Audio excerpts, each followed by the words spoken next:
Bonjour tout le monde. Donc dans cette vidéo, nous allons voir un petit peu ce qu'il fallait faire dans cette première activité de ce chapitre 2 sur les traces du passé mouvementé de la Terre, en s'intéressant aux traces des orogénèses récentes et anciennes que nous avons dans le monde et en France métropolitaine notamment. Donc une orogénèse, c'est l'ensemble des étapes qui permet la formation d'une chaîne de montagnes et sa disparition. Donc toutes les étapes qui permettent de la fabriquer et de la faire disparaître. Donc vous en avez vu tout un tas l'an passé, donc de ces étapes, en passant par l'expansion océanique, la subduction et la collision.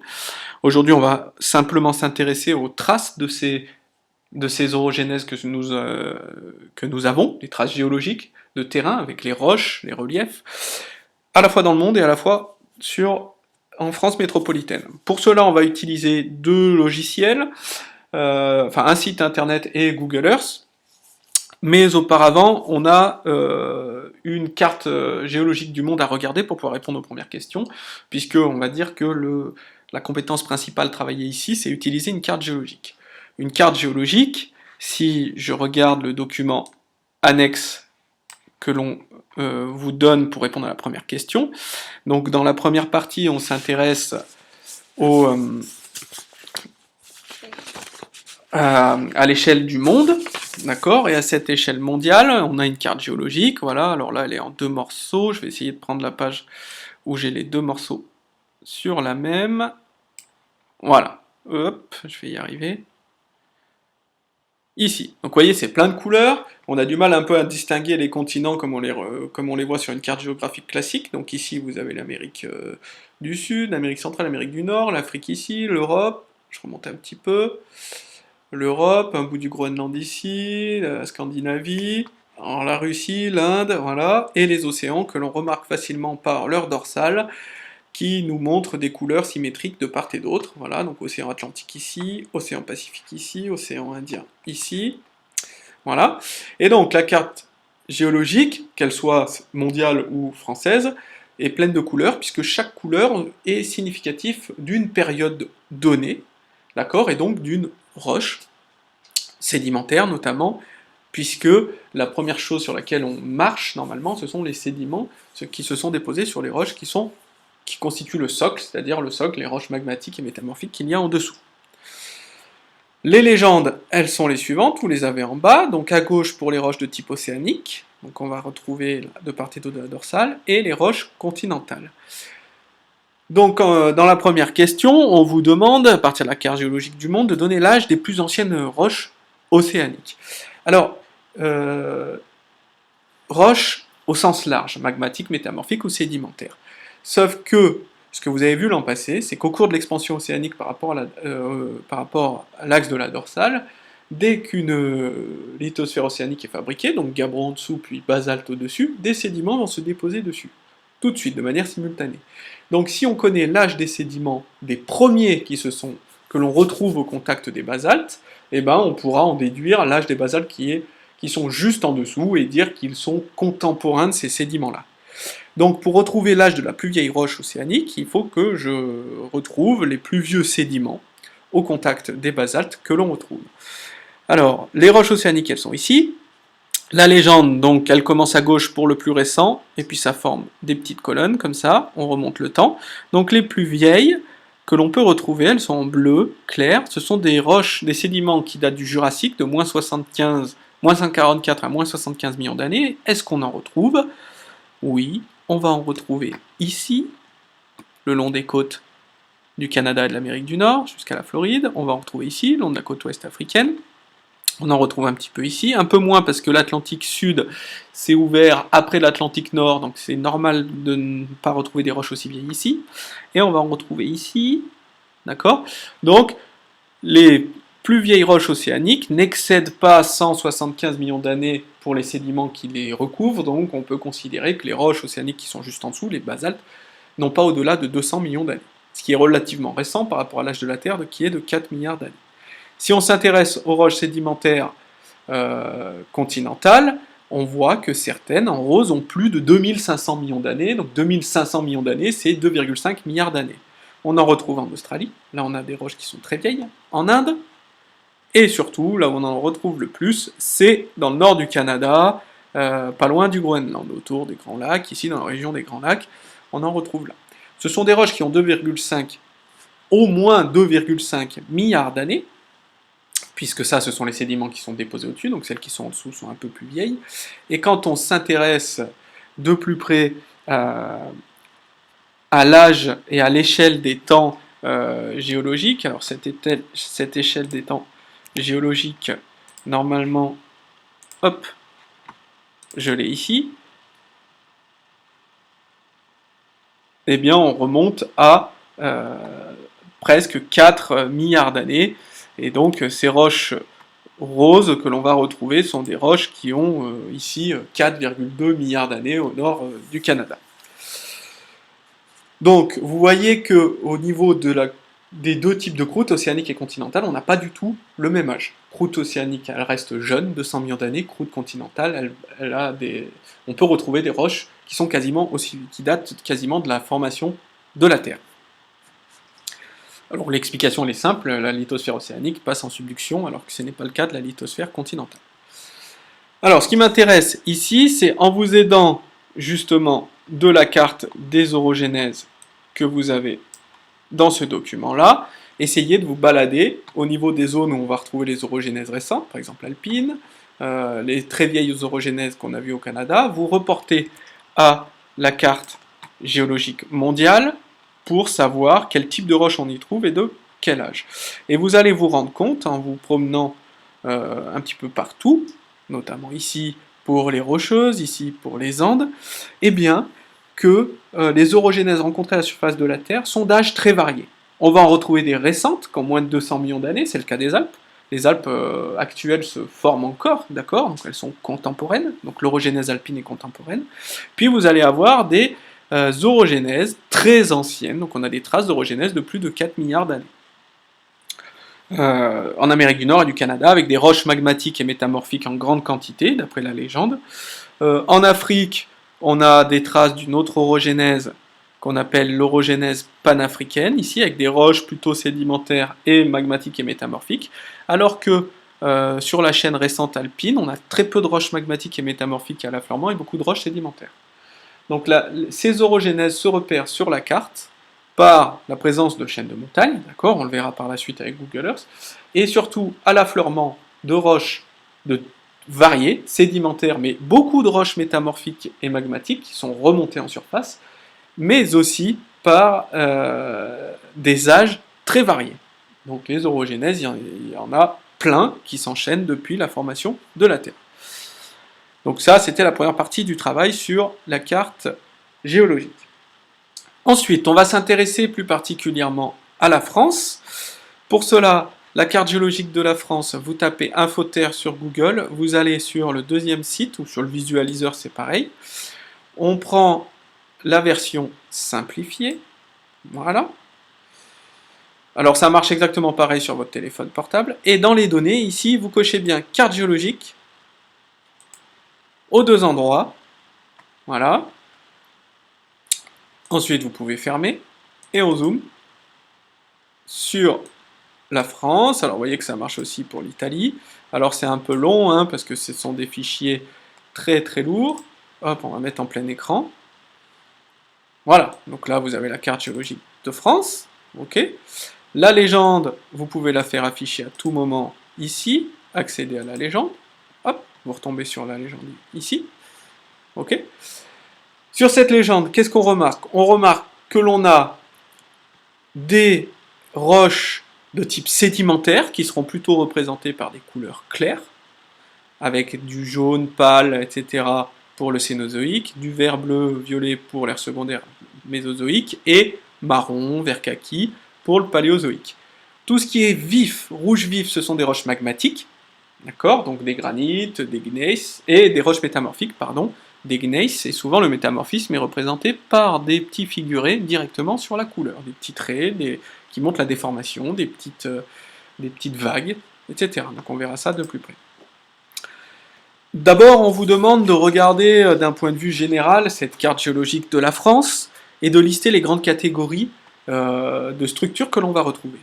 Et vous voyez qu'on va retrouver des zones où on va retrouver les couleurs claires, donc les roches sédimentaires, des grandes zones, notamment ici, qu'on appelle le bassin parisien, ici le bassin aquitain, ici le bassin du sud-est, d'accord? Donc on a en France 3 grands bassins sédimentaires qui révèlent la présence, pour poser des sédiments, qu'est-ce qu'il faut? De l'eau, donc d'océan qui devait venir, voilà, jusque-là pour le bassin aquitain, avec, quand on regarde la chronologie, le plus récent c'est le jaune, un peu plus vieux le vert, encore un peu plus vieux le bleu. Donc ça veut dire qu'avant l'océan venait jusque-là, puis ensuite, deuxième période, il est descendu jusque-là, troisième période, il est descendu jusque-là, et aujourd'hui il en est là. D'accord? Donc la baisse des océans révèle les glaciations et les refroidissements qui ont eu lieu, qui ont causé la baisse du niveau marin. Aujourd'hui, on est plutôt sur une tendance inverse avec une remontée du niveau marin qui viendrait recouvrir l'ensemble. On retrouve ça pareil au niveau du bassin parisien, ici, et du bassin du sud-est, ici.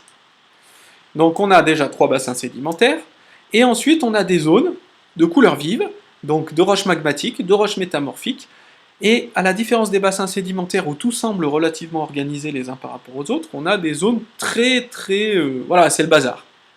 Et il y a des petites taches de toutes les couleurs, un peu à droite, à gauche, etc. De couleurs vives, donc de roches magmatiques, donc plutoniques et volcaniques. On retrouve un premier ensemble au niveau du massif armoricain, donc pas de sédiments, donc des roches d'origine profonde, ces roches magmatiques qui sont remontées. Pareil au niveau du massif central, et pareil au niveau des Alpes, mais un peu moins de roches magmatiques et métamorphiques, on a quand même des roches sédimentaires, puisque les Alpes se sont formées un peu plus tardivement, donc l'érosion n'a pas encore eu le temps d'enlever tous les sédiments. Pareil pour les Pyrénées. Si on va jeter un petit coup d'œil en Espagne, vous voyez qu'on retrouve un bassin sédimentaire ici, de l'autre côté, bref. Et la Corse, c'est le bazar aussi, elle fait partie de l'orogénèse alpine, donc des chaînes de montagnes alpines. Là on voit très bien le bassin au niveau de Turin, là, en Italie, hein, la plaine du Pô, là, et très très bien. Donc voilà. On vous demandait de repérer un petit peu tout ça et d'essayer de faire ce qu'on appelle un schéma structural sur le fond de carte que je vous avais donné. Et voilà, on peut obtenir la chose suivante. Donc la légende est en dessous, comme je ne peux pas tout mettre à l'écran, je reste comme ça, avec les bassins sédimentaires en vert, parisien, aquitain, sud-est, les massifs montagneux anciens, armoricain, central, et puis un petit bout ici, dans les Vosges et les Ardennes. Et enfin, les chaînes montagneuses récentes, Pyrénées, Alpes, et ici, le Alpes-Jura, et puis un petit bout en Allemagne, des Alpes, de la plaine de la Bavière. Voilà. Donc ça, c'est ce qu'on appelle un schéma structural, où on va pouvoir voir les grands ensembles.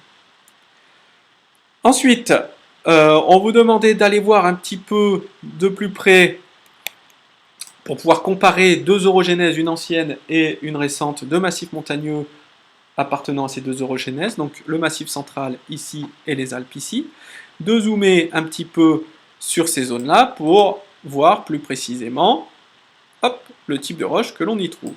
En vous aidant de la légende, toujours pareil, vous faites afficher la légende, vous l'avez ici, et donc vous voyez beaucoup de rouge, etc. Donc énormément de roches magmatiques, de roches métamorphiques. Voilà, le métamorphisme, on voit par les petits traits blancs ici, les petits traits en pointillés ici. Et en violet, vous avez les coulées volcaniques. Donc là, on est dans le massif central, il y a la chaîne des puits, donc des volcans qui ne fonctionnent plus aujourd'hui, qui pourraient refonctionner, hein, on n'en sait rien, mais qui pour l'instant sont éteints, et donc qui formaient des grandes coulées volcaniques que l'on retrouve en violet. Donc ces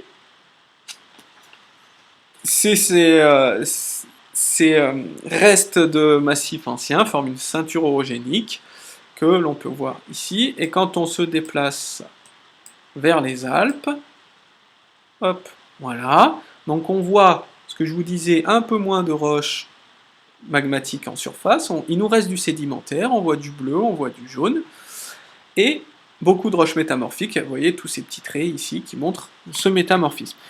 J'attire juste votre attention, ici, remarquez, on a plein de roches vertes foncées, qu'on ne voit pas apparaître sur la légende.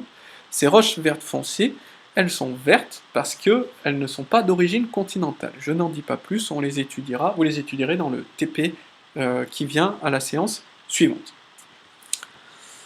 Donc, majoritairement, le type de roche, pour répondre à la question 3, que l'on retrouve dans le Massif central et les Alpes, donc Massif central, roche magmatique métamorphique, ainsi que leurs âges respectifs. Donc, dans le Massif central, on est plutôt sur des âges de plusieurs centaines de millions d'années.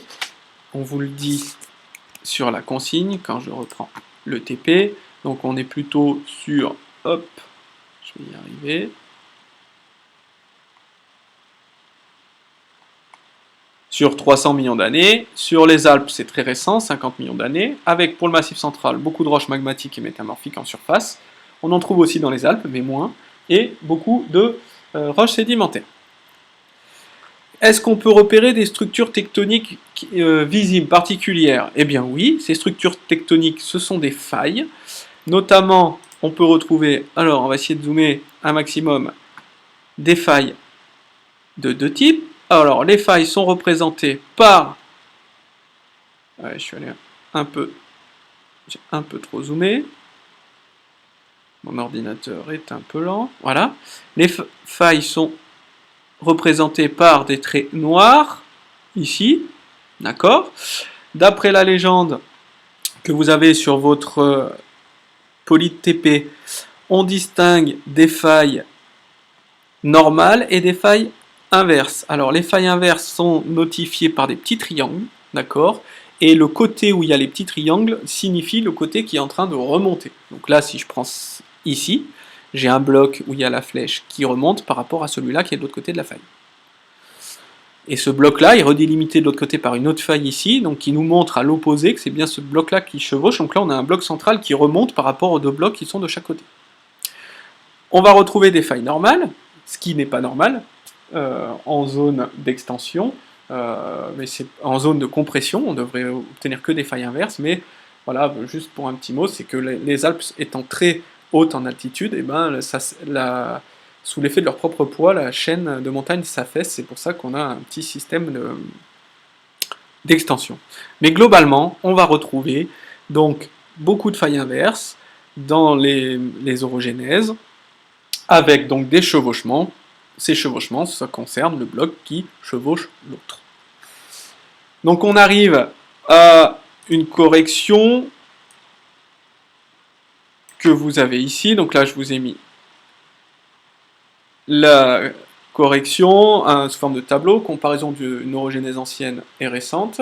Donc l'âge, quelques dizaines de millions d'années, ici quelques centaines.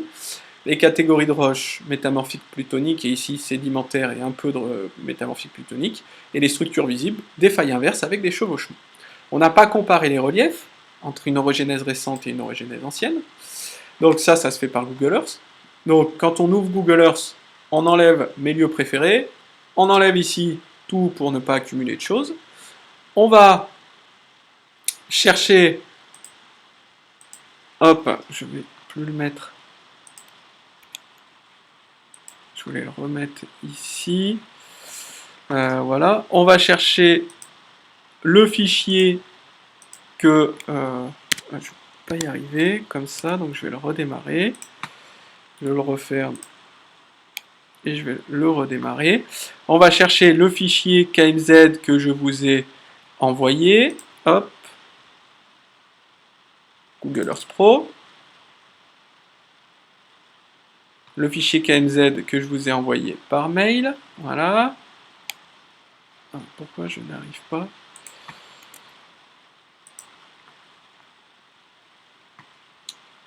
À l'ouvrir. Je ne me rappelle plus où c'est. Toc, toc, toc. Pourquoi il ne me l'enlève pas du plein écran? Voilà, fichier, ouvrir. Je vais chercher sur le bureau, hop, le fichier KMZ. Donc ça prend un peu de temps. J'espère que ça ne va pas planter. Non, c'est bon. Donc on déroule le fichier sur la gauche ici en cliquant sur le petit triangle. Vous avez tout ce qu'il comporte. Nous, on ne va pas tout utiliser. On va faire afficher la carte topographique et bathymétrique. Donc en fonction de la couleur, vous pourrez voir afficher l'altitude, donc plus on va vers le blanc, plus on est en altitude.